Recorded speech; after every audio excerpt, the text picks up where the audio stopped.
Revision knee replacement surgery. 1. Primary component removal.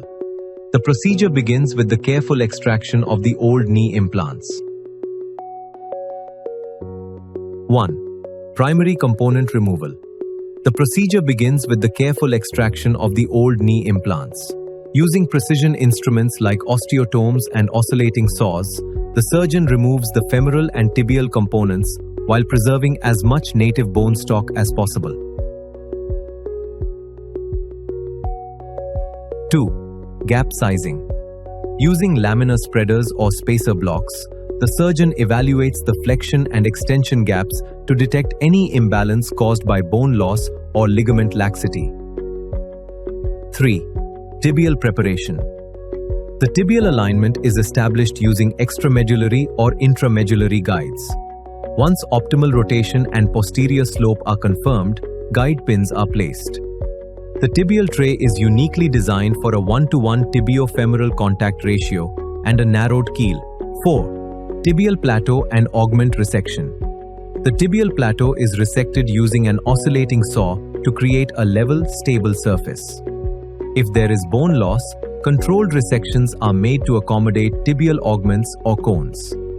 The VS wedge-shaped augment restores the joint line and corrects the extension gap, while the tibial cone stepped geometry provides compressive loading and bone preservation, often eliminating the need for bone grafts.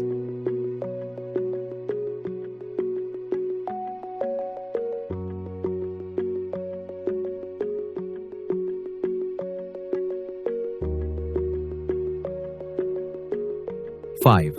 Tibial offset confirmation. A tibial base plate trial is positioned to confirm mediolateral centering and antero-posterior AP alignment. The 5-degree valgus stem design ensures natural load distribution. If needed, an offset stem is added to avoid cortical impingement and fine-tune rotational alignment.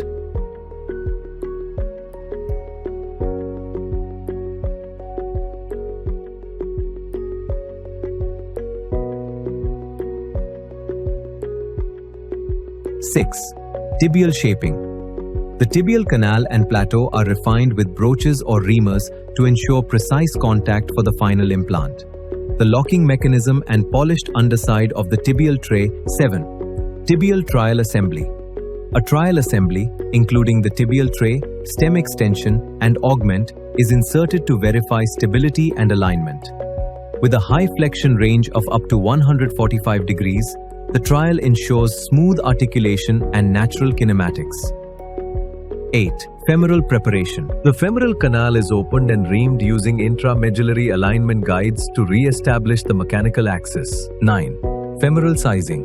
Using a femoral sizing guide, the surgeon selects the most appropriate size. 10. Distal resection and augment integration. The distal femur is resected according to the predetermined valgus angle. In cases of distal bone loss, distal femoral augments are attached to restore the joint line and correct the extension gap.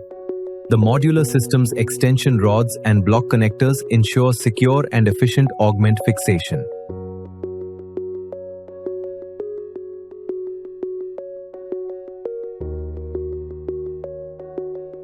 (11) Femoral offset confirmation.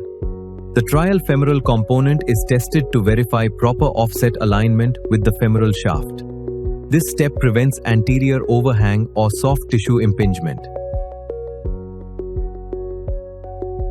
12. Femoral 4-in-1 resection. Using a 4-in-1 cutting block, the surgeon performs anterior, posterior, and chamfer cuts. If necessary, posterior augments are added to balance the flexion gap. The universal posterior augment design allows customization without sacrificing bone support.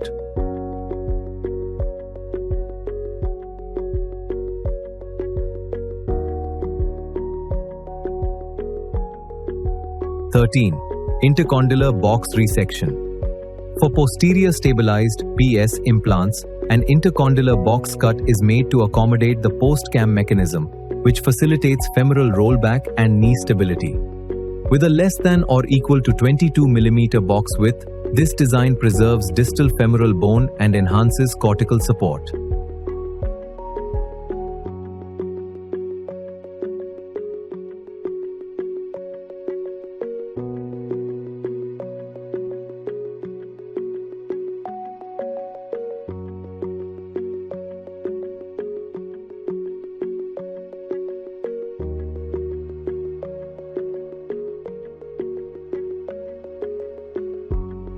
14. Trial reduction. All trial components, the femoral, tibial, and polyethylene insert, are assembled.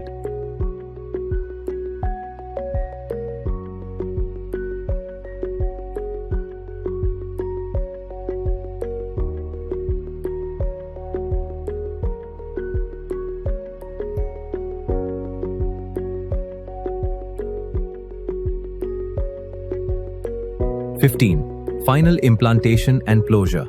After confirming fit and function, the final implants are inserted using bone cement or a press fit technique.